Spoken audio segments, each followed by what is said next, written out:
We shall start with completeness as the first C. Yeah, out of the seven.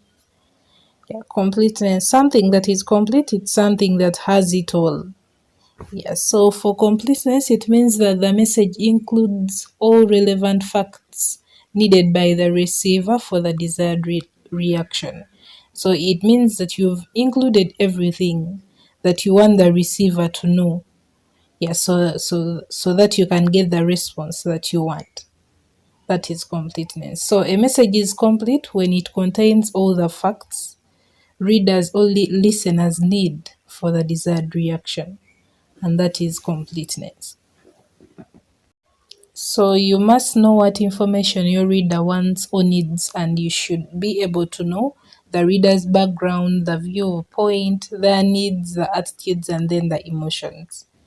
Yeah, communication senders need to assess their message from the eyes of the receivers to be sure that they have included all the relevant information.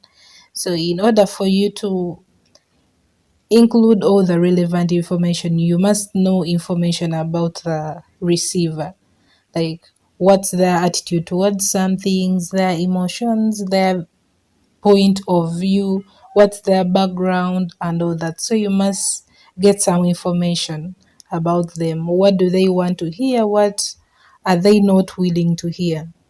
Yes, so that it can help you to include everything. Yeah. How to achieve completeness? One way to make the message complete or to achieve completeness is to answer to the five W's, and that is who, what, when, and then why.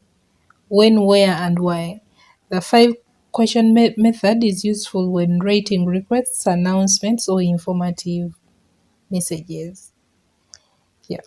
An example can be like when maybe you are placing an order, like on Jumia, an order in case you want a dress. Yeah, you have to state the kind of dress that you want, when you want it, like where they are going to deliver it, how you are going to make the payment, and all that.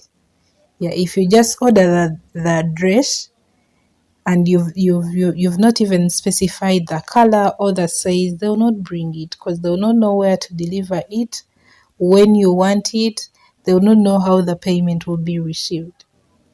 Yeah. So if you just order the dress and you don't put the rest of the details, it means that your message is incomplete. Another way to achieve completeness is to make sure that all facts and answers to questions have been included. A complete message contains all facts or answers to pertinent questions or possible questions a listener, a viewer, or reader needs for a communicator to achieve the desired results.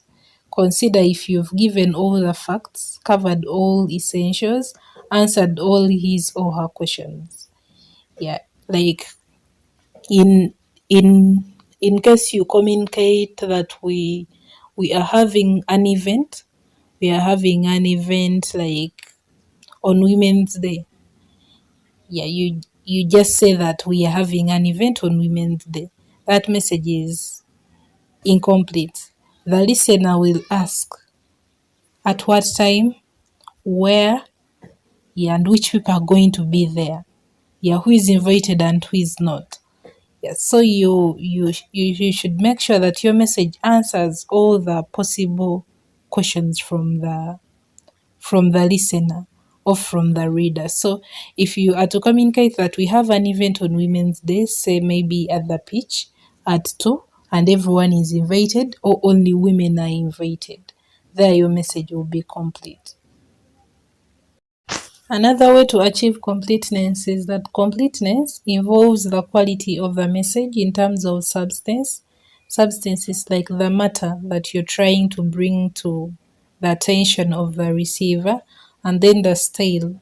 Style is like the procedure or how something will be done, and delivery of the message with a clear understanding of the likely reaction of the recipient for appropriate reaction.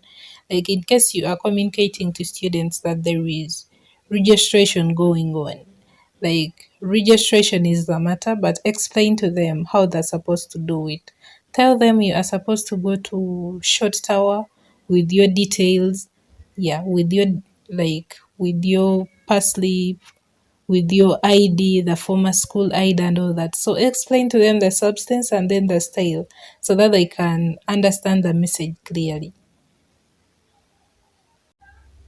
Another way to achieve completeness is that give something extra when desirable.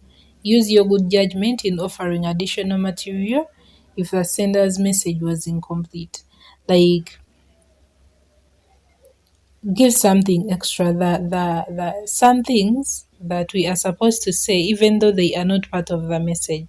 Things like good morning, you first greet them before communicating. Good morning, then when you're done communicating you be like thanks for listening and all that. It is something extra, though it was not part of the main message, but it is something extra. Or in case you are talking to freshers, you first welcome them to the university, something like that. So you give something extra when it is necessary or when you consider it desirable. And the last one is orderly arrangement of ideas. Completeness in writing is achieved through orderly arrangement of ideas, like flowing into other ideas and progressing into a conclusion. Like arrange your ideas from first to second to what you want to be last. Yeah. So those are some of the ways of achieving completeness. Let's look at the importance of completeness. First is that complete messages are more likely to bring the desired response. If you place an order and then you specify the color that you want, the size that you want, when you want it, where you want it, and how you're going to make payment, they will deliver that product for you. So a complete message will bring a desired response. Then it builds goodwill. Yeah, it builds like a good reputation for you in case you communicate very well. In case you're applying for a job and then you include like everything that the employer needs to know about you, you create a good reputation for yourself. Then complete messages are likely to avert costly lawsuits. Yeah, like it will prevent legal cases from happening in case you give a message that is complete, or you are likely to win a case. Yeah. Then complete messages with all the essential components are more likely to motivate and persuade the receiver than a message that is vague or obscure. So in case you communicate with completeness, it will motivate the receiver and persuade them to give you the desired response.